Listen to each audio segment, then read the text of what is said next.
Welcome back to the LD Aviation Podcast, where we explore the people, ideas, and innovations shaping business aviation today. So, while we've had maybe some safety topics in the past, today we're delving into a very important specific safety topic, and that is going to be really targeting the Part 135 operations. And we're going to target the dispatch license in terms of how that could be a benefit to anybody operating Part 135. So my guest today is Valerie Smith. She is an accomplished aviation professional. She's got a strong background in aviation. I'm going to let her introduce herself in a moment, but I really think our listeners are going to benefit from listening to this one all the way through to the end, because Valerie, you bring a deep insight into how licensed dispatchers can really play a pivotal role in making our industry safer, more efficient, really, and better prepared for the unexpected. So super excited about this topic because I really believe in what you're saying. So welcome. Thank you, Lindsay. I'm Valerie Smith, a commercial pilot, FAA certified flight instructor, and a certified dispatcher, coming to you today from San Diego, California. I want to start by saying thank you for having me. I am very excited to be here today talking about a safety subject. This topic is near and dear to my heart, of course, as a FAA licensed dispatcher and as a full-time scheduler dispatcher for a Part 91 flight department, and someone with deep charter roots who's very interested in aviation safety. And if I'm honest, I'm just a bit of a podcast nerd myself, so it's fun to be on the talking side of one. Oh, that's awesome. We're so excited to be here and glad you like it. And this should be a great conversation. And I really think it's going to highlight a lot of key and important safety things that we probably just don't look into enough. So, okay. So first of all, we're going to start off by talking about a report that came out about a year ago. It was July of 2024.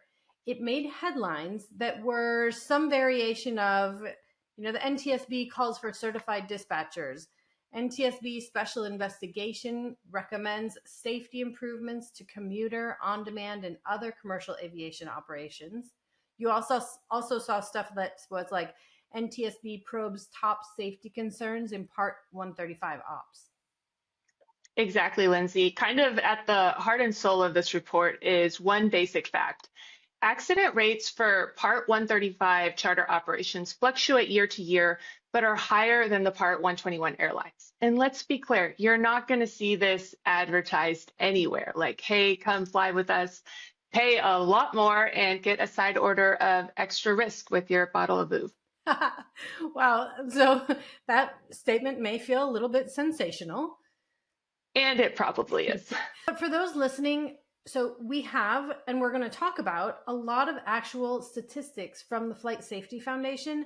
So here's the beginning of it. There was a really pretty big article in Vanity Fair in 2020, and it really broke a lot of this down.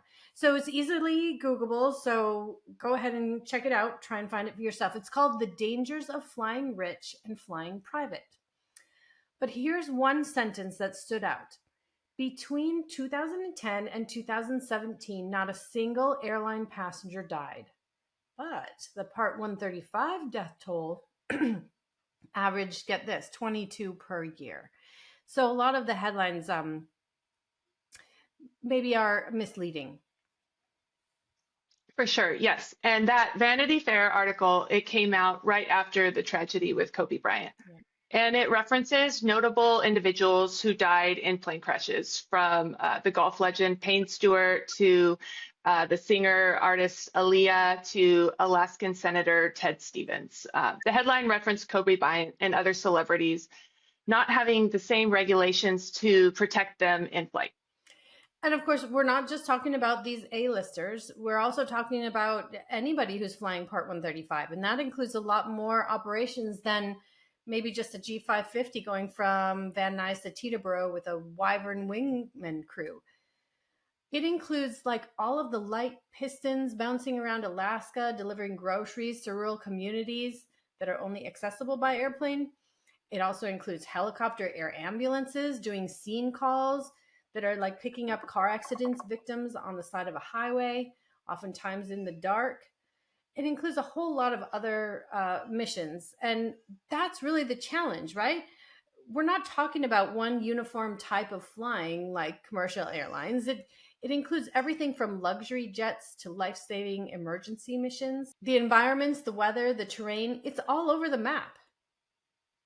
Totally. And that's why if you flip to the executive summary of AIR 24-03, there are three kind of key points worth highlighting. First, historically, Part 135 accident rates have been higher than those for Part 121 airlines, as we just discussed, which operate under the FAA's most rigorous level of regulation and oversight. Secondly, some parts of the Part 135 world just have risks that Part 121 operations don't face. Those unique missions that you mentioned, whether it's flying into remote strips, landing in bad weather, or operating at night in challenging terrain, come with their own hazards.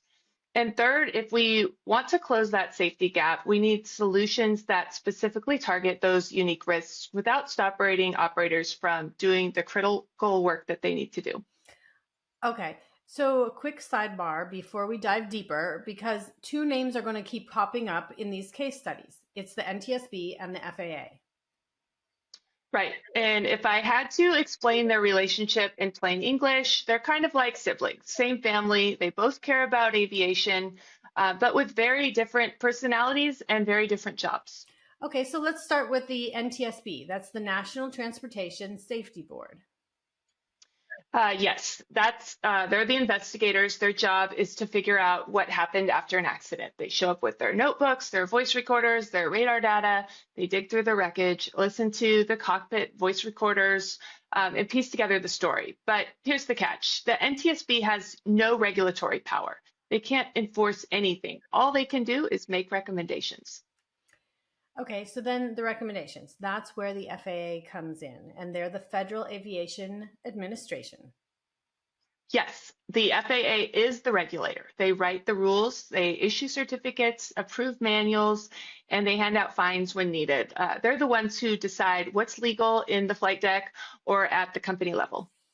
Okay, so the NTSB might say, hey, this is dangerous. Operators should have better flight tracking. And then the FAA might take a while to act on that. Sometimes they're on the same page right away, and other times not so much. So they're kind of like siblings, where one says, we need to clean up this mess right now. And the other one says, yeah, I'll get into it eventually. For sure. The bottom line, the NTSB shines the light. The FAA decides whether to flip the switch. I like that. Good analogy. Here's another way to think about it. Someone gets sick. They go to the doctor and the doctor says, okay, you need to go see a specialist, get this imaging, do this procedure, follow this diet. But at the end of the day, it's up to you, the patient, to follow through or do nothing. You get to decide whether to flip that switch. So how does that connect to the report we're talking to you about today? Well, last year in AAR 24-03, the NTSB basically said, we've looked at more than 500 accidents involving Part 135 charter, and here's our conclusion. We think it would save lives if the FAA made a rule requiring private charter operators to have certificated trained dispatchers. So that sounds very direct. They were pretty direct with that. Yes, that's one of the great things with the NTSB recommendations. They are written in plain, simple English, and they always bring what I call receipts, the accident investigations that support their recommendation. And from looking at all these accidents referenced in this one report, the NTSB isn't talking about one single type of crash or one type of aircraft. Right, Lindsay. It's about a pattern of 12 fatal accidents, all involving Part 135 operators that claimed 45 lives over the course of a decade. And these accidents weren't all caused by the same thing, like weather or mechanical failure or fatigue. Exactly. What ties them together is something much more systemic, breakdowns in operational control and in flight locating responsibilities. So in other words, the way the flights were monitored and managed before and during the trip. Yep, and that's what we're going to talk about when we walk through each of these 12 case studies, one by one, not just to revisit what happened, but to understand why it happened, what decisions led to the crash, what systems were missing, and most importantly, what can we learn from them? So Part 135. We are talking air ambulance missions, sightseeing tours, commuter hops, and cargo runs. Flights that seemed routine until they weren't. And some of them are going to involve bad weather, some involved bad planning, and in more than a few cases, no one was watching when the aircraft disappeared from the sky. Yes, exactly. So my goal in kind of extracting these isn't to sensationalize any of these tragedies. It's to humanize them, to learn from them, and to ask better questions about how dispatchers support flight crews, especially in high-risk single pilot or remote operations. So excited.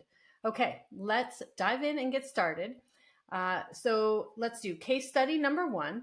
It was an accident that took place on November 28th in 2011. It was in Riverwoods, Illinois.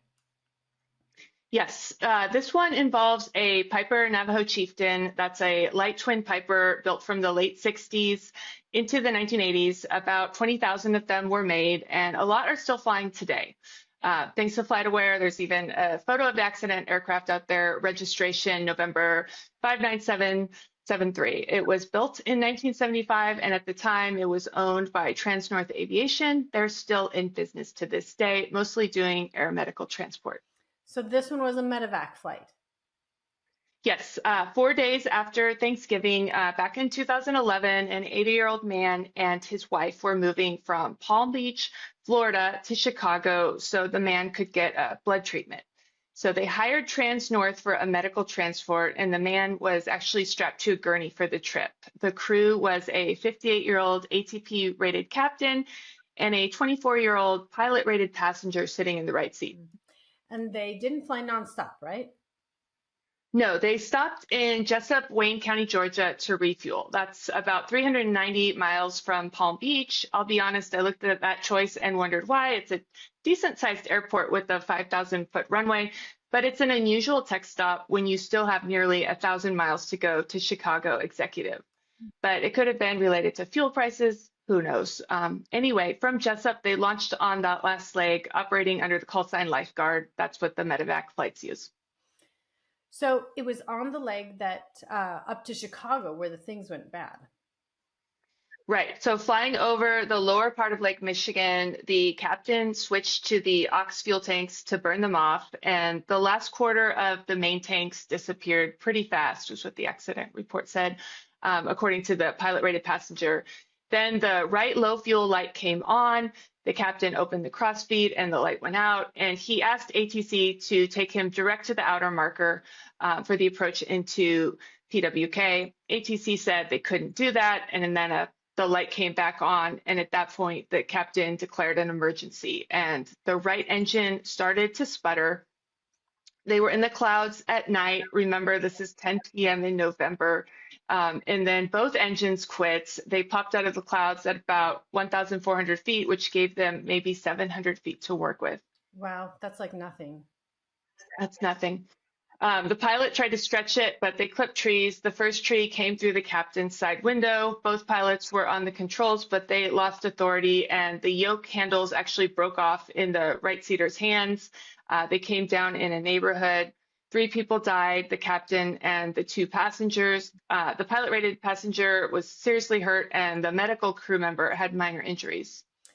Did they find a mechanical issue of any sort? No, the NTSB only found about 1.5 ounces, yes, ounces of fuel left in the system, and this is on an aircraft that carries up to 182 gallons of fuel. Receipts and the fuel burn data showed the airplane was burning much more than the flight manual's numbers. The captain had banked on tailwinds to make up the difference, but he didn't carry the required 45-minute IFR reserve. He also ignored warning signs like the low fuel lights, and toxicology after the accident actually showed marijuana in the system, although they could not prove impairment. But the NTSB also flagged bigger issues. No one was monitoring his fuel logs, his duty day was too long, and the hiring vetting was weak. So a mix of bad planning, ignored warnings, and really no oversight. That's right. And this was one of those Part 135 ops where the flight looked like it was a 2-pilot operation, but it was operated single pilot. And the guy sitting in the pilot seat was really just a passenger. He had a multi-engine commercial cert, but he was not paid for the leg with the passenger. He had an iPad with moving charts, but the iPad wasn't even turned on during the accident flight. And if you look through the NTSB docket, there's one file that's correspondence with the chief pilot that says the co-pilot, really a pilot-rated passenger, the guy who survived, was compensated by Transnorth for the Part 91 flights prior to the accident flight and was just a passenger on the Part 135 legs. That sounds really messy. Indeed. Okay, so this first one is one of several accidents in this report where a dispatcher, someone actually tracking fuel, flight progress, and pilot decisions, might have broken that chain before it even ended in disaster. Yes. So moving on to our second case study, you can lead us off, Lindsay. Great. So our second case study, or case study number 2, the accident was on April 8th, 2016 in Angoon, Alaska. I hope I'm not pronouncing that incorrectly, but in Alaska. So we're thinking remote here. Yes, so this was springtime in Southeast Alaska, a couple of weeks after Easter. This was supposed to be a pretty routine charter, one of those quick haul jobs you see all the time up there. 2 passengers heading from Juneau up to Angoon, a tiny remote village on Admiralty Island. There were no roads in or out, just air or sea only. Wow. Okay, so that probably means that you're not climbing to the flight levels. You're weaving through valleys, ducking under the clouds, hoping visibility holds long enough to make it in. Yes, and the operator was about as small as it gets. Sunrise Aviation, they had 2 employees. They were both pilots. In this case, the pilot was also one of the owners, a 60-year-old man. And the airplane was a Cessna 206, your classic station air, single engine, 6 seats. Yes, you still see a ton of those in Alaska, and Cessna still makes a turbocharged variety of the 206 to this day. The weather wasn't great that day back in April 2016. Low clouds hanging on the mountains, rain in spots. Visibility was just not ideal. April is typically the driest month of the year in Southeast Alaska, but this is a place where there are 250 wet days a year. So this kind of spotty weather, it was just the norm. About halfway in, the pilot radioed his business partner, who was flying another leg, to say he was deviating from the usual route to avoid poor visibility. And that choice took him into a different valley, one with a much higher terrain, and with ceilings dropping and the visibility shrinking, that is a dangerous mix. The airplane crashed into a steep, snowy mountainside about 20 miles southeast of Angoon. Yes, and 3 people were killed instantly, the pilot plus 2 passengers, a 61-year-old and a 57-year-old man. But incredibly, there was 1 survivor, a 21-year-old Ketchikan woman. Wow. And then from the NTSB's perspective, the cause was clear. The decision to continue VFR into deteriorating weather led to controlled flight into terrain. Contributing factors, poor operational oversight, and no system to verify route safety. Right, and that's the bigger picture here. The pilot was alone in the cockpit, and in a sense, alone in every decision. There's no dispatcher, no real-time weather support, no structured risk assessment. And in Southeast Alaska, where terrain rises fast and the weather can turn in minutes, that's a gap that can be unforgiving. So what's the takeaway here? Flying in Alaska will always carry risk, terrain, weather, remoteness, but risk management isn't optional. Even in a 2-pilot operation, there can be structure, real-time route checks, you could do weather assessments, and a system for saying no-go when conditions close in. So this crash is a reminder that isolation, operational and geographic, magnifies every decision a pilot makes. Totally. Okay, moving on to case 3. So case number 3, the accident was August 4th, 2018 in Talkeetna, Alaska. This was a sunny summer afternoon, perfect sightseeing weather, and that's exactly what this flight was supposed to be. There were 4 tourists headed out on an air tour over Denali National Park, glaciers, towering mountains, absolutely stunning terrain. They were flying with one of the bigger tour outfits in the area, a fleet of 23 airplanes, about 30 pilots. Not your fly-by-night operator. This was a major player in Alaska's air tour industry. And the airplane was a single-engine turbine Otter, rugged, big windows, perfect for the short strips and glacier viewing that these flights are known for. A cherry red tail dragger with big tires. Honestly, a gorgeous airplane. So this was supposed to be a straightforward sightseeing run. Right, but partway through, the weather started deteriorating. Instead of turning back, the pilot deviated from the planned route and tried to thread the needle between ridgelines, maneuvering through reduced visibility. And at some point, the Otter struck a deep, snow-covered mountainside. There were no survivors. The pilot and all 4 passengers were killed. So was this another VFR into IMC situation? Yes, the flight was operating under VFR, normal for sightseeing, but here's what stood out. The company had no weather minimums beyond the FAA's bare minimum. The pilots had a lot of discretion. The routes weren't fixed, and there was no structured risk assessment, no check-in with a flight follower, nothing in place to challenge a decision in real time. So if the weather turned, it was really all on the pilot's personal judgment. Exactly. And the NTSB found that in this case, that judgment was flawed. They ruled the cause as continuing VFR into instrument conditions, leading to controlled flight into terrain, your classic CFIT. But they also called out the company's operational control and safety culture, no formal risk assessment, no structured weather analysis, and a culture where pushing the weather wasn't unusual. And this wasn't the first time the company had issues like that, right? No, the NTSB noted that other pilots there had a similar mindset, stretch the limits to finish the tour. And when you've got tourists who may not understand how close you are to flying to the edge, that's a dangerous place to be. So what's the lesson here? So even the biggest, best-known operators can let weather risk tolerance creep higher and higher if there's no structure to keep it in check. Dispatchers, flight followers, or even a simple second set of eyes on a route and forecast could have given the pilot a nudge to turn back before that beautiful day turned into tragedy. All right. Well, for case number 4, we're going to stay in Alaska. Yes, we are. The last frontier, truly. This accident was June 25th, 2015, Ketchikan, Alaska. Lead us off. Okay, Ketchikan is one of the most popular departure points for cruise ship excursions into the Misty Fjords National Monument. And if you've flown there, you know the weather can be sneaky. So one minute it's blue skies, and the next you're socked in with mist, low ceilings, and really no clear path out. Unfortunately, exactly the kind of environment this flight was going into. It was a Part 135 VFR Air Tour, a de Havilland DHC-3 Otter on floats, carrying 8 cruise ship passengers and 1 pilot. This was a shore excursion booked through their cruise line, meant to be a quick out and back aerial tour over the fjords. Easy money and great views.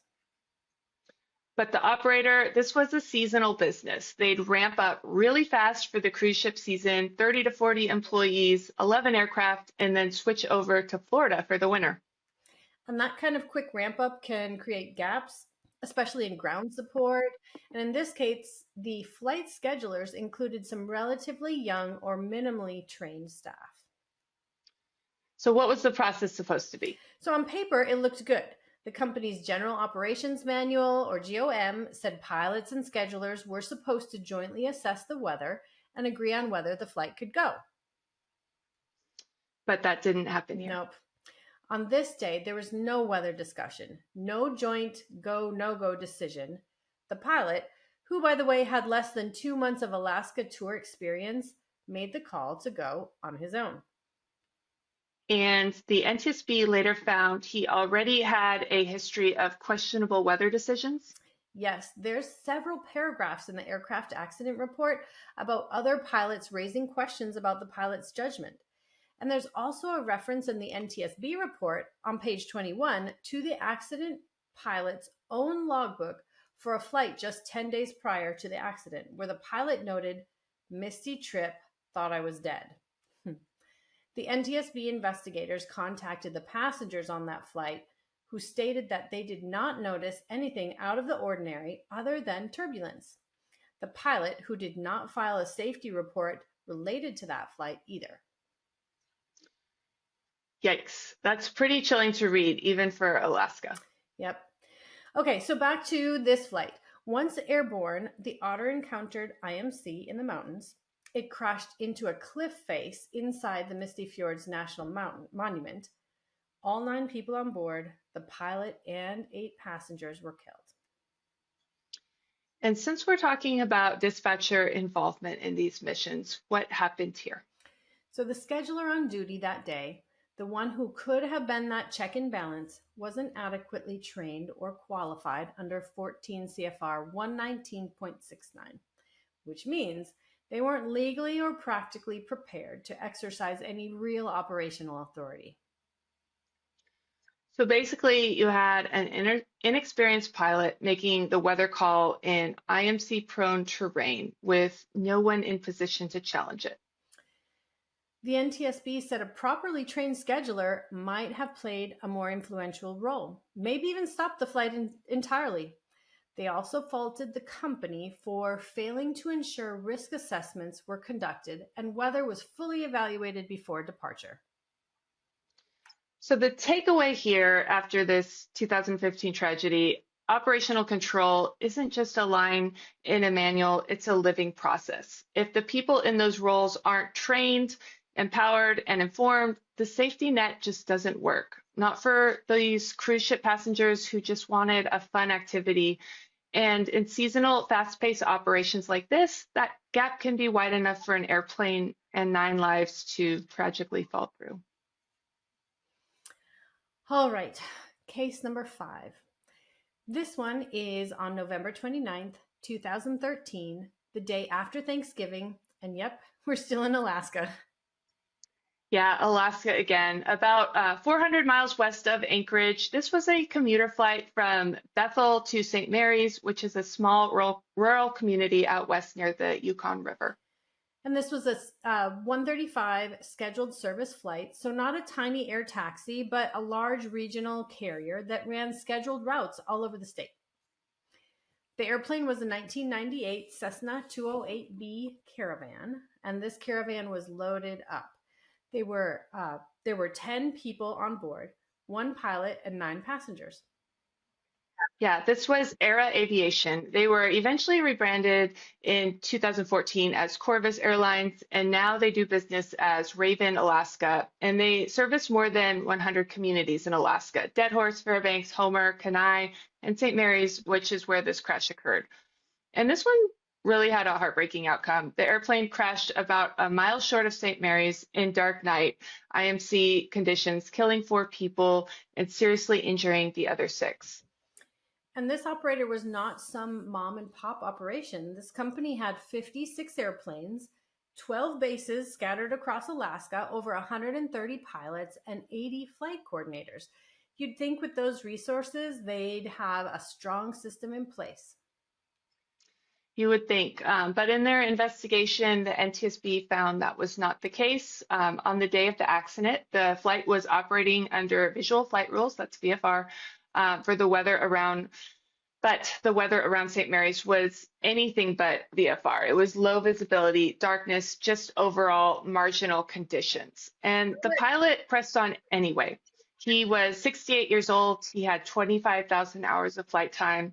The pilot was on his 5th flight of the day, working a 14-hour duty day, flying single pilot in Alaska. This is real hard work with a high mental load. So going to the accident report, let's talk about where the real breakdown happened. So the company had a risk assessment program that was supposed to help pilots and flight coordinators work together to evaluate weather and the operational risks. But for this flight, neither of the 2 flight coordinators assigned even discussed the risks with the pilot.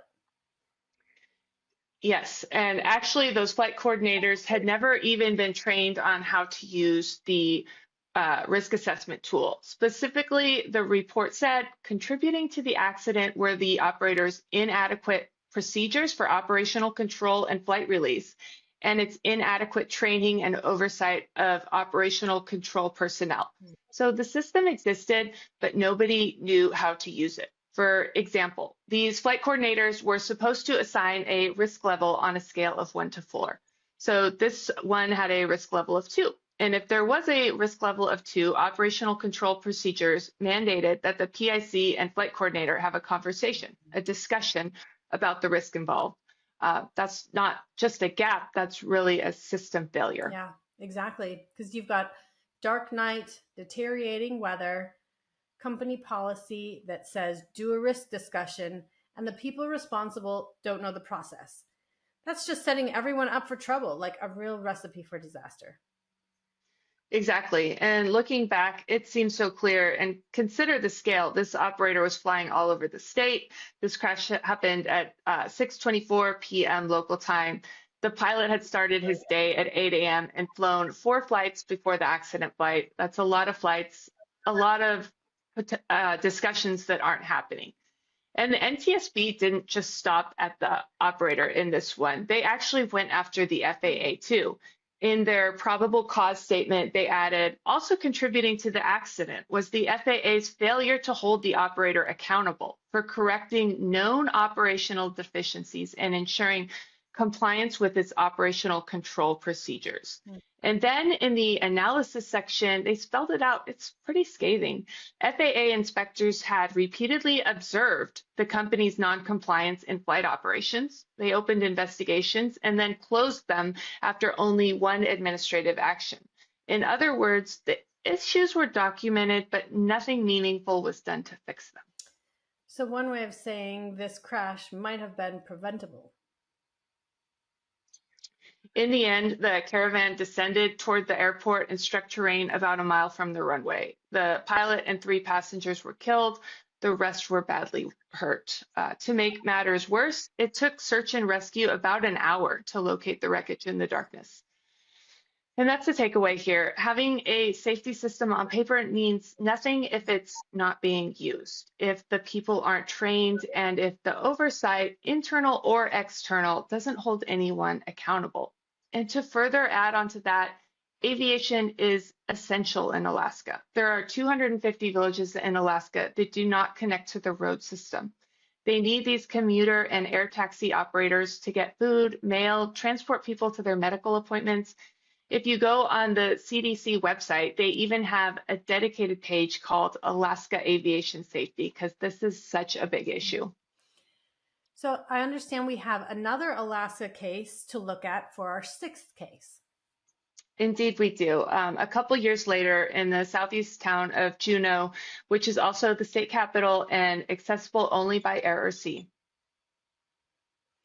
And this was just a short commuter hop. The airplane was a Cessna 207, a Skywagon, a single-engine piston, a real workhorse in regional Alaska ops, actually.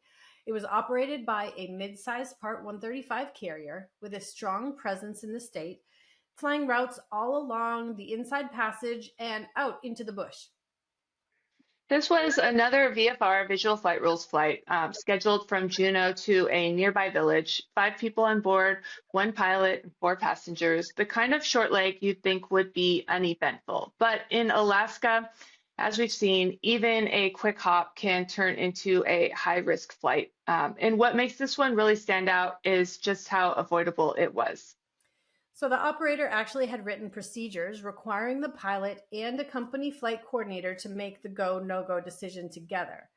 They were supposed to do a pre-flight risk assessment and verify weather along the planned route. Right. And per their GOM, operational control was delegated to the flight coordinator for the accident flight. And the flight coordinator and pilot in command were jointly responsible for pre-flight planning, flight delay, and flight release, which included completing the flight risk assessment process. But once again, the process never happened. The weather at the time of departure was already below VFR minimums for the flight route that the airplane took over open water and towards rising terrain. But neither the pilot nor the coordinator reviewed the weather. And the risk assessment form, it was not filled out, not even touched. The NTSB report stated interviews with company personnel and a review of a sampling of FRA forms revealed that the company personnel, including flight coordinators, lacked a fundamental knowledge of operational control theory and practice and operational practices or lack thereof, which led to a loss of operational control for the accident flight. Okay, so going back to the flight, once airborne, the airplane flew into IMC, or Instrument Meteorological Conditions. Pronunciation's bad this morning. Clouds and low visibility that made VFR unsafe. The airplane was last seen maneuvering below the mountaintops before it crashed into rising terrain outside Juneau. And the pilot, a 45-year-old woman, was fatally injured, and all 4 passengers seriously injured. The probable cause in the NTSB report did point to the pilot and her decision to continue a VFR flight into IMC conditions, which resulted in her loss of situational awareness and controlled flight into terrain, your CFIT, which is flying a perfectly airworthy aircraft fully under pilot control unintentionally into the ground or an obstacle, which has been the cause of thousands of deaths. According to Boeing, CFIT has been responsible for more than 9,000 deaths since the beginning of the jet aircraft era. I mentioned that, but this crash obviously was not a jet.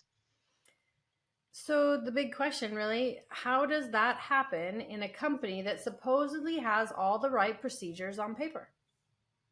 So the NTSB found a familiar pattern, a company culture that allowed shortcuts, no enforcement of risk management protocols, and no accountability when coordinators skipped the required steps. And this wasn't about the weather being some freak storm. Exactly. It was about launching without a clear picture of what lay ahead. On the day of the accident, the pilot arrived at the company office in Juneau about noon. The accident flight was the pilot's first scheduled flight of the day. The company flight coordinator on duty at the time told the pilot that most flights to Huna were canceled in the morning due to poor weather and that one pilot had turned around due to weather. And the flight coordinator said the weather had started lifting around 10 a.m. and that the first flight to Huna had departed at 10:45. And he suggested that the accident pilot talk with the pilot who had just returned. The dispatch group had a shift change between the time the accident pilot came on duty and when the pilot departed. And the company flight coordinator on duty at the time of the accident only communicated with the pilot when she was taxiing off the ramp for departure.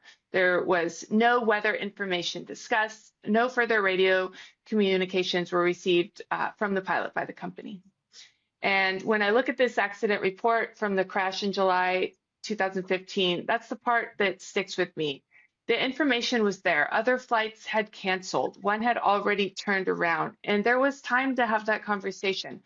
But without a functional operational control process, those red flags never made it into the pilot's decision-making loop.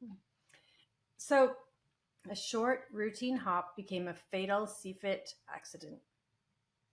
Yep, exactly. In Alaska, it's rarely the long flights over the mountains that catch you off guard. It's the short ones where you think you can just sneak in. It's busy, there's weather, and there's no question that the risk involved can be lowered when you have another set of eyes on the mission.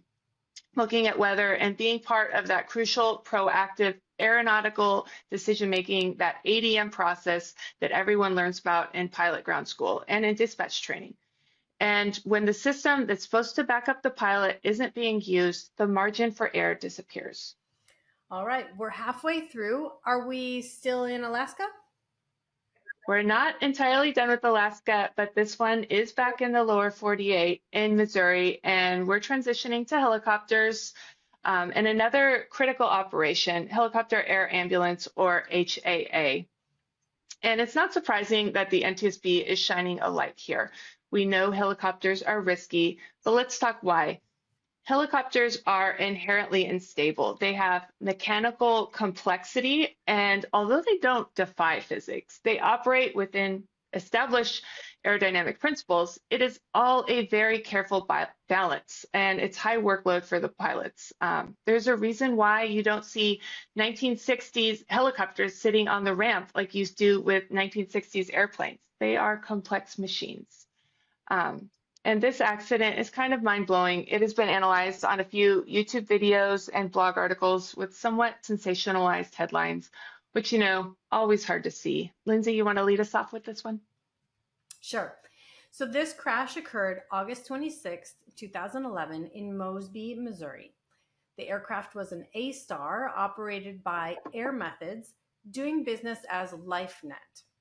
And from what we know from the accident report is this was an actual emergency medical services mission which crashed following a loss of engine power as a result of fuel exhaustion just a mile from Midwest National Air Center, or KGPH, in Mosby, Missouri. The 34-year-old pilot, flight nurse, flight paramedic, and patient were fatally injured. That's tough to read for sure. The NTSB said probable causes of the accident were the pilot's failure to confirm that the helicopter had adequate fuel on board to complete the mission before making the first departure, his improper decision-making to continue the mission and make a second departure after he became aware of a critically low fuel level, and his failure to successfully enter an auto rotation when the engine lost power due to fuel exhaustion. But they didn't stop there. Also contributing to the accident, the NTSB said, were the pilot's distracted attention due to personal texting during safety-critical ground and flight operations, his degraded performance due to fatigue, and the operator's lack of a policy requiring that an operational control center specialist be notified of abnormal fuel situations. Okay, and just to be clear here, this is 2011 crash was the first time ever that texting while flying was listed by the NTSB as a contributing factor in a commercial air crash. Previously, texting or calling while driving has been cited in crashes involving operators of commercial trucks, motor coaches, railroad trains, and metro trains. Yes, that's what Bloomberg and the LA Times and a bunch of other media outlets reported back in 2013. But in fairness, the pilot wasn't texting when the crash happened. The helicopter flamed out over a farm field about a mile from the airport where they had planned to refuel. And in the hours leading up to this crash, most of the pilot's messaging was with an off-duty female coworker with whom he had a long history of frequent, intensive communications and with whom he was planning to have dinner that night. But again, we're going back to the bigger point here, which is the subject of our talk today, and it's the operational oversight or lack of it. And this was Air Methods, one of the largest ambulance companies in the country with over 400 aircraft, 300 bases at the time. They had an operations control center staffed with experienced pilots, but no one was looped in about the fuel issue. The communications center the pilot called, these folks weren't operationally qualified. They were basically message relays, not decision makers. So a mission that should have been stopped before it ever left the ground ended up being decided entirely in the cockpit. Yeah, for sure. And the NTSB said it outright. So if an operationally qualified person had been involved in the pre-departure process, the flight likely would have been delayed, canceled, or sent out with a fuel truck before takeoff. And instead, it launched on a gamble, and it cost 4 lives. And to be fair to the FAA, or maybe better to say to their credit following this accident and following the NTSB recommendations that came from it, the FAA did take significant steps to strengthen safety in helicopter air ambulance sector, including requiring mandatory helicopter terrain awareness and warning systems, or HTAWs, and flight data monitors. They also required under Part 135 that any operator with 10 or more helicopters must have an OCC, an operational control center, staffed with trained specialists who provide weather briefings and two-way pilot communications, and participate in and verify pre-flight risk analysis, and acknowledge that flights can be conducted safely. That's great. But of course, for those on that A-Star flight in 2011, those changes came too late. And our next case is another helicopter crash, different mission profile, different part of the country, but once again, the same missing layer of operational oversight. Yes. All right. March 26, 2016 in Enterprise, Alabama, another helicopter air ambulance flight that went horribly wrong. This one was supposed to be simple, a night VFR flight to pick up a patient from a car accident, your standard helicopter scene call. The crew lifted off from their base, ready to help, and minutes later, 3 people would be gone. The helicopter was another A-Star, single engine but a workhorse machine, operated by a large air ambulance operator with over 130 helicopters at 98 bases in 18 states. So not a small-time operator. They had an operations control center, an OCC, in Louisiana that was tasked with overseeing flights and helping crews with go, no-go decisions. So the setup here in this 2016 accident was the OCC cleared the flight based on favorable weather data that showed visual conditions at the pickup site. And on paper, everything looked fine. Except it wasn't. Right. The coordinates for the pickup site had been entered into their system in the wrong format, and that pulled up weather for a completely different location. The report showed clear skies, but the actual accident scene had IMC, low ceilings, and poor visibility. And the OCC didn't catch the mistake until after the helicopter had already departed. And even then, they never told the pilot what the real weather was. Now, we can give the pilot some credit. He landed safely at the accident scene and they loaded the patient, but he still never got updated weather info. And instead of waiting or turning back, he launched the return leg and flew right into known IMC conditions. And this happened about 1 minute after takeoff. Yeah, it's not hard to think about how avoidable this was. The NTSB found the OCC was over-reliant on automation. Their software system did most of the work with no real meaningful human cross-check. And once they realized the coordinates were wrong, there was no protocol to stop the flight or even warn the pilot. And on the pilot side, you've got a planned continuation bias. We made it in, I can make it out. That's a dangerous mindset in EMS flying, especially at night. Planned continuation bias is a dangerous thing. It's that, well, we'll continue on and see if I make it. And I don't really like to talk about accidents before the NTSB report comes out, but we had a multi-fatality jet crash here in San Diego back in May, tragically, and that planned continuation bias term has been thrown around. And the FAA's May-June FAA safety briefing publication had an article about a new tool called the PCAT, which is specifically made to address notifying pilots of continuation bias, almost like a dispatcher, but automated. But I digress. Back to this accident. The NTSB's probable cause was continued VFR into IMC, but they also highlighted the organizational failures, specifically the OCC's failure to detect and correct the weather data error and to intervene once they realized the risk.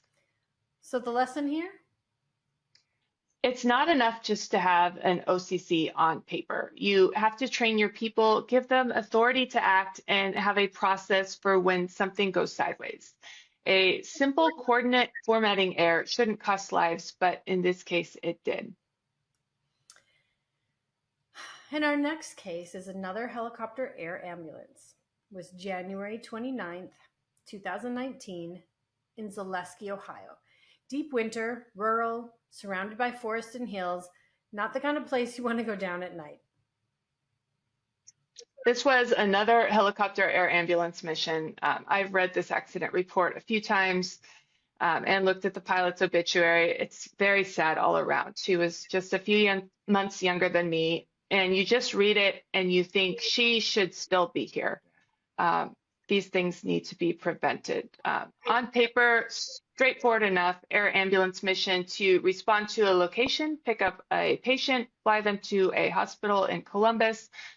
But as we've seen before, straightforward doesn't always mean safe. And this one always makes me sad. The aircraft was a Bell 407 4-blade, single-engine operated by a regional helicopter air ambulance company with 16 helicopters, 70 pilots, and 15 bases across 6 states. They had an operations control center, risk assessment procedures, weather tools, really the whole package.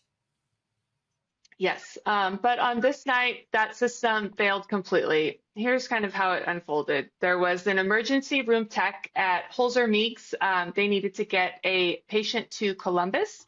So they started shopping this mission to different operators. Their first call was to MedFlight. The MedFlight pilot looked at the icing probability at 1,000 feet AGL. He declined the flight, basically a hard pass.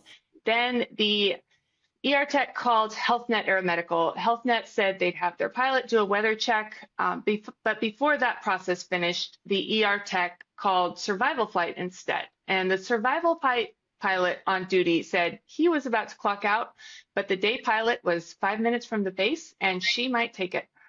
Meanwhile, HealthNet called back and declined the flight due to low ceilings and icing. So the first 2 operators declined. That's correct. The evening shift pilot at Survival Flight called the accident pilot while she was still driving to the base in her car, briefed her on the mission, and asked if she'd take it. And later in interviews, he admitted he didn't brief her on the weather because he thought it was good weather. Then he went out and started up the helicopter for her. So when she arrived, she went straight to the aircraft. No full weather review, no risk form completed. They launched VFR at night, although it was early morning, into deteriorating conditions. Snow, reduced visibility, and potential icing. Minutes after takeoff, they were in IMC. The Bell 407 crashed into wooded area near Zaleski. The pilot, flight nurse, and the paramedic were all killed. And here's the part that's frustrating. They had a formal risk assessment process. They had an OCC that was supposed to support the pilot, evaluate the weather, and step in if something or anything wasn't right. This crash involves something that I call passing the trash. I don't know if that's the correct term. You hear it in other industries, and I'm not referring to the patient, of course, but the mission profile, the whole package that's being presented to the operator. Do they want the flight or not? Think about this. If you are ever asked if you'd like to do something, don't you want to know if your competition has essentially declined it and why? Because if you knew why no one else wanted to take that project on, you probably wouldn't either. Yes, absolutely. And now one thing that's come out of this tragedy, the FAA says that helicopter air ambulances under Part 135 should have their communication specialists ascertain from those requesting air ambulance services whether another HAA operator has previously declined to carry out a particular flight, and if so, for what reason. So in other words, hospitals aren't mandated to volunteer that operators have declined flights, but a helicopter air ambulance operator may you have your people ask. And in this accident, the OCC specialist on duty wasn't a certified dispatcher and wasn't required to be, but even so, he didn't use all the weather resources available. And the bigger problem, this was part of their culture. Pilots were routinely launching into marginal weather and no one was stopping them. Yeah. So the NTSB's probable cause was the pilot's continued flight into adverse weather, but they also called out the operator for inadequate risk management, poor oversight, and lack of OCC accountability. And that's the bigger theme here. We've seen it across multiple helicopter air ambulance accidents. Having a control center isn't enough. You have to train your people, keep them engaged, and give them the authority to speak up and to stop a flight when it's not safe. Because yes, the pilot is the final authority, but in this kind of high stakes flying, they shouldn't be the only one carrying the weight of that decision. That's right.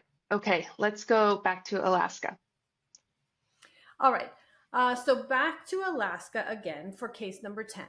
This one's October 2nd, 2016, a commuter flight from Bethel, that's Papa Alpha Bravo Echo, to Togak, Papa Alpha Tango Golf.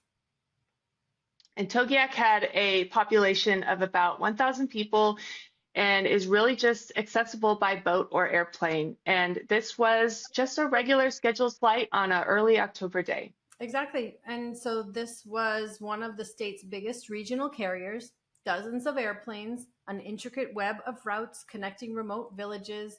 The airplane was a Cessna 208B Grand Caravan, a real workhorse up there, flown by two experienced pilots, and they had just one passenger on board.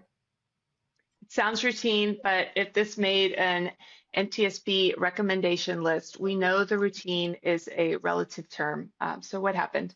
So the flight was filed under VFR, even though weather in the area was marginal, clouds, rain, and limited visibility.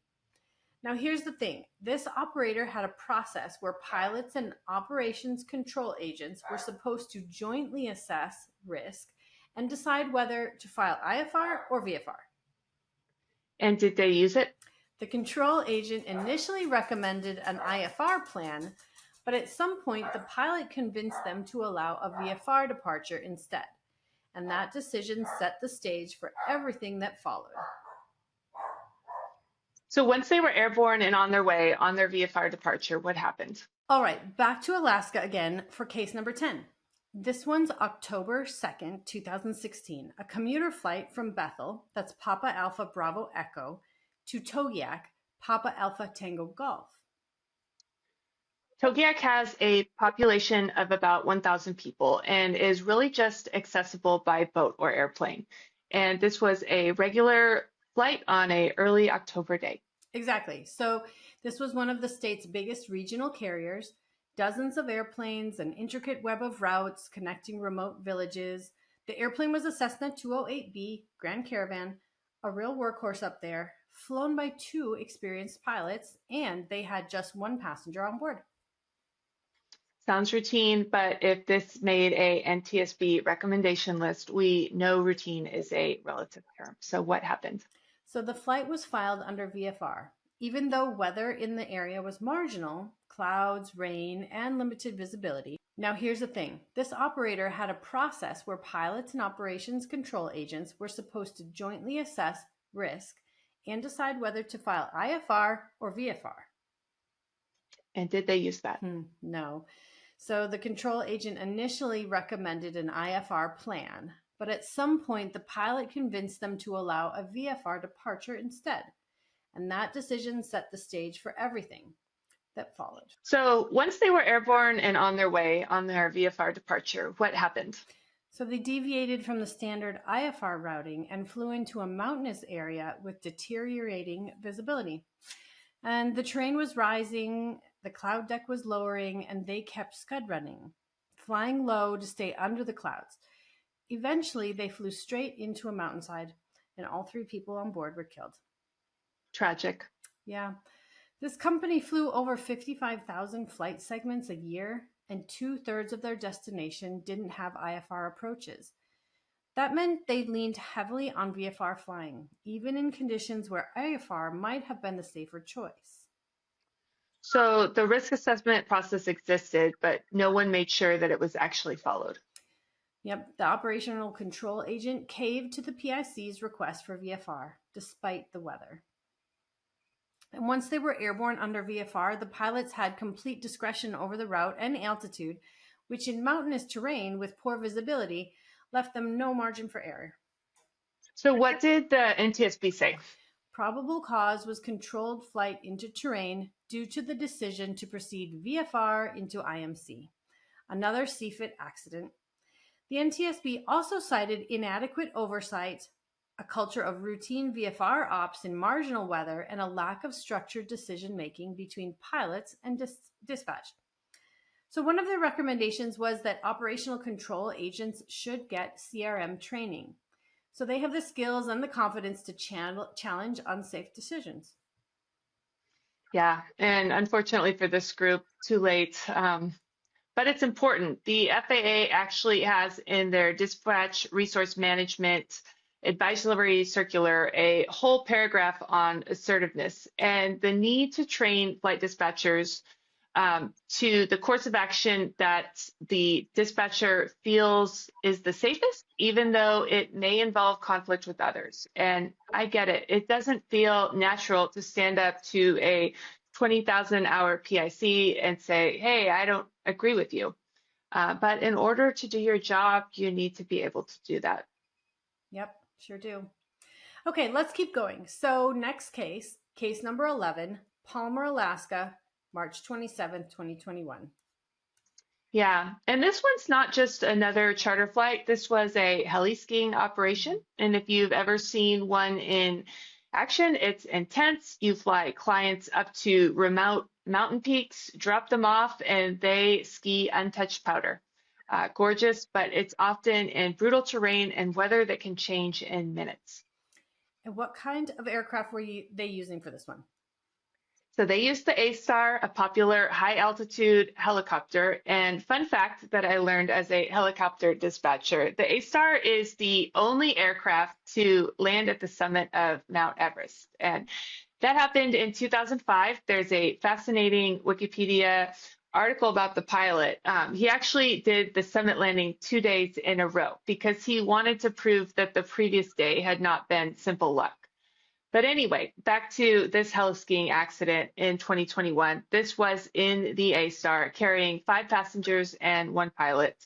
And this wasn't a small-time outfit either. They were well-established Part 135 operator with 17 helicopters, partnering with lodges and adventure tourism companies. So what happened that day?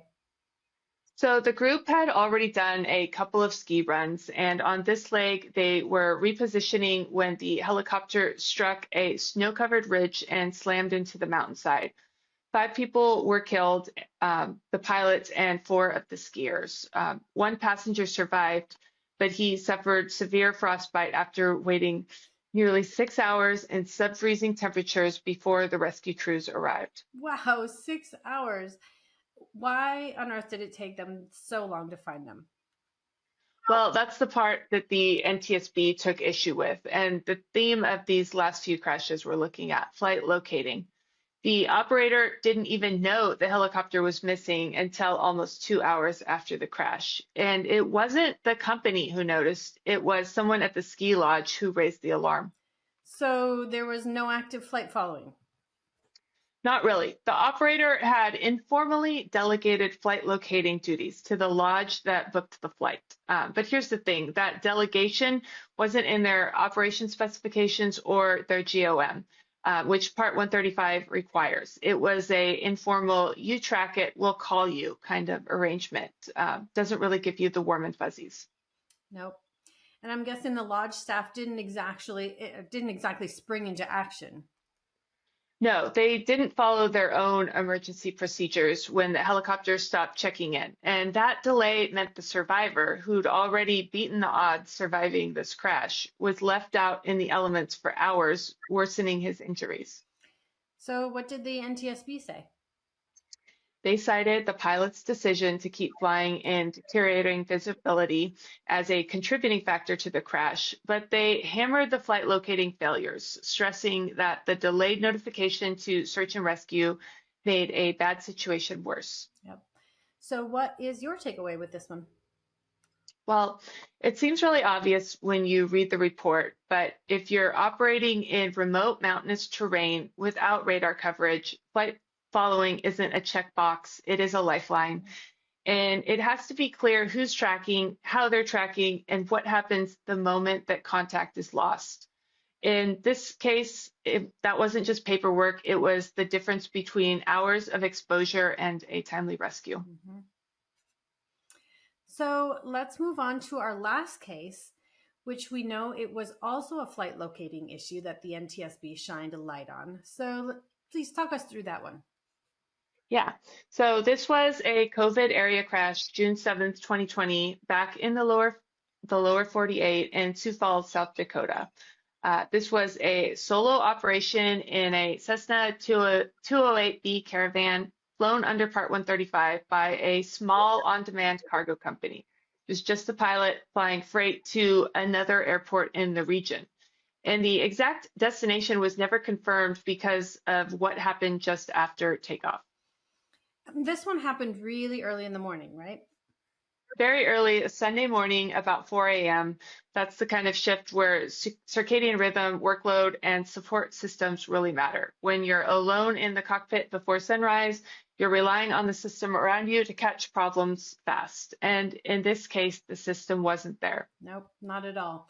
Just a few minutes after departure, the caravan entered a steep left turn and spiraled down, crashing less than 5 minutes after takeoff. The pilot was killed, the airplane destroyed. So what happened with the flight follower? So the flight follower was asleep at home. He didn't even know that the flight was scheduled. Nobody had told him. When the crash happened, no one at the operator knew the flight had departed.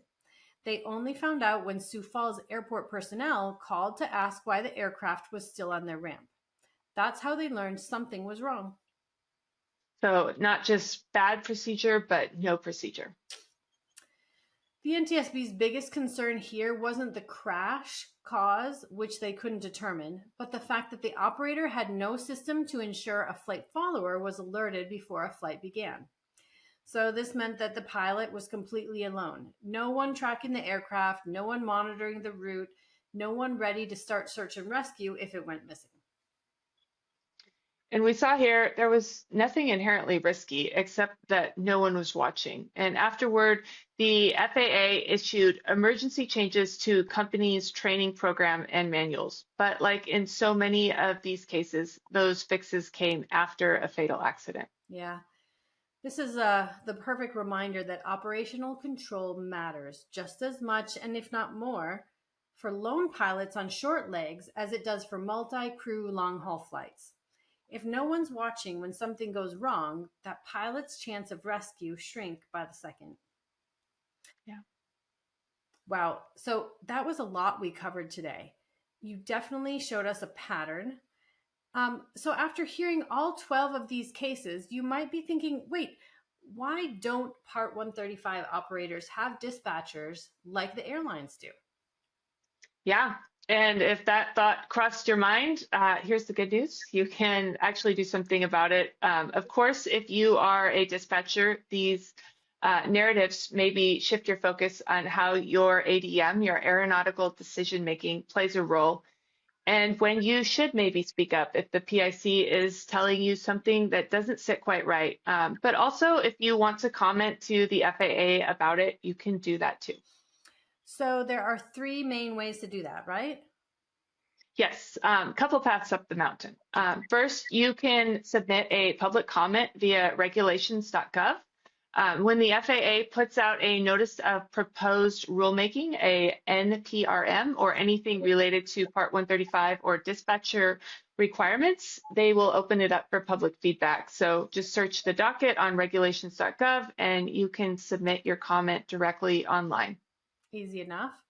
Okay, so second, super simple. You can just reach out to the FAA directly. You can call 866-TEL-FAA. So that's 866-835-5322. And we'll put this information in the description below for those that are listening, so you have ready access for that. You can also use the FAA hotline web form at hotline.faa.gov. Yep. And third, you can engage in the rulemaking process. Sometimes advisory committees like Air Carrier Training Aviation Rulemaking Committee, or ACTARC, get involved in reviewing Part 135 operations. If you Google ACTARC, you'll find their page and click on rulemaking, and there is a link there that you can submit feedback. Plus, sometimes those committees have public meetings you can attend, and that's a great chance to speak up in person. Yeah, the bottom line, if you care about safety in these operations, don't just think it, say it. Your voice can be part of the record. All right. Wow. 12 case studies, 45 lives lost, and one big question left hanging. What can we take from this? Yeah, because it's not just about pointing fingers at these operators from the outside or pilots. If you are a dispatcher, an operations controller, or anyone in the chain of safety, this is the time to ask yourself, what would I have done here? Yeah. Would I have caught that fuel calculation error before takeoff? Would I have pushed back if a pilot wanted to launch in questionable weather? Stuff like that. Or would I have gone along with it, telling myself, they've got the controls, they know best, when deep down I had the gut feeling that something wasn't right? Yep. These cases show that flight dispatchers or anyone in an operational control role aren't just paper pushers. You're a safety net. Yes, we have risk assessments and SMS tools, but we're the human voice that can say, stop. Let's rethink this. Yes. And I know not every flight dispatcher is a pilot, but as dispatchers, we have ATP level training, and we are essentially the pilot on the ground in the mission. It's easy to get into a rut where you go years without needing to speak up and challenge a decision. And the one time you have an issue, it's so easy to quiet that voice and say, they're the pilot. They know what they're doing. They've flown into this airport for years. They have 25,000 hours. But remember, as a dispatcher, that's why you're there. You're the voice that the company hired that is able to say, hold up, let's look at this. Do we need to rethink this? Do we need a different fuel stop? Do we need more fuel? Should we have a different alternate? Should we delay this flight an hour or leave earlier, or should we cancel it altogether? And the truth is, you might only get one shot at making that call your whole career, but that one decision could be the reason a pilot and their passengers makes it home or doesn't. Yeah, so true. So our challenge is our roles, our tools, our processes. Where could we sharpen them? Where could we speak up more? Yeah, better dispatchers means safer flights, and safer flights means fewer stories like the ones we are told today. Every single one of these accidents is a reminder that our role is not just to move airplanes from A to B, it's to see the bigger picture, to catch the gaps, and to speak up when something doesn't add up. Being a dispatcher, a flight follower, or an operational control agent means you're a guardian of time, of fuel, of weather, and ultimately human life. It means that you're willing to take the tough calls, sometimes in the face of pressure, because safety is a hill you're willing to stand on. And if there's one thing that these 12 cases show us, it's that even the most routine flights can become emergencies in seconds. And the work that we do before wheels up, it matters. The questions we ask matter. The courage to say, let's wait, or let's replan matters. So you can think about your own role. Where can you strengthen your process? Where can you be more proactive? Where can you push for better tools, better training, or support within your own operation? Because the more that we commit to raising the bar in operational control, the more we reduce the chances that somebody else will be telling our story in an NTSB report one day. With that, I would like to say thank you so much for having me today. I've truly enjoyed this conversation. I think these discussions are essential, not just for our industry, but for every single person who steps on an airplane and trusts us to keep them safe. Thank you so much, Valerie. What a great presentation and discussion. Truly one of a kind. So listeners, today's conversation with Valerie wasn't just an academic discussion. It was really grounded in 12 real-world case studies, each one a tragic reminder of what's at stake in Part 135 operations. These weren't just numbers or headlines. They were accidents that took lives, impacted families, and left lasting scars on the aviation community. I want to recap a little bit as we reviewed each of those accidents. One theme kept coming up. In many of these situations, a licensed dispatcher could have added another layer of oversight, another set of eyes, another opportunity to prevent a chain of events from ending in tragedy. I really, truly believe that dispatchers are not a luxury and they are a safeguard. And while Part 121 operations recognize that value, the Part 135 section is still operating without that same standard. And again, like Valerie said, this isn't about assigning blame. It's about asking ourselves as an industry, how many more examples do we need before we decide that every possible layer of protection is worth it? Every flight, every passenger, and every crew member deserves the highest level of safety we can provide. So if you agree, start the conversation, bring it up in your flight department meetings, with your leadership teams, and in your professional circles. Share the episode with others in aviation who can influence change, because awareness is the first step towards action. And as always, if you found today's discussion valuable, please like it, subscribe to our page, and leave a review. Most importantly, though, share this podcast with anyone who cares about safety in aviation, because the more we talk about it, the closer we get to making meaningful change. Yes, thank you. Thank you, Val. We're so glad you joined us for this episode of the LD Aviation Podcast. If you enjoyed it, please don't forget to like, share, and follow. Your support helps us keep the conversation going and grow our amazing community.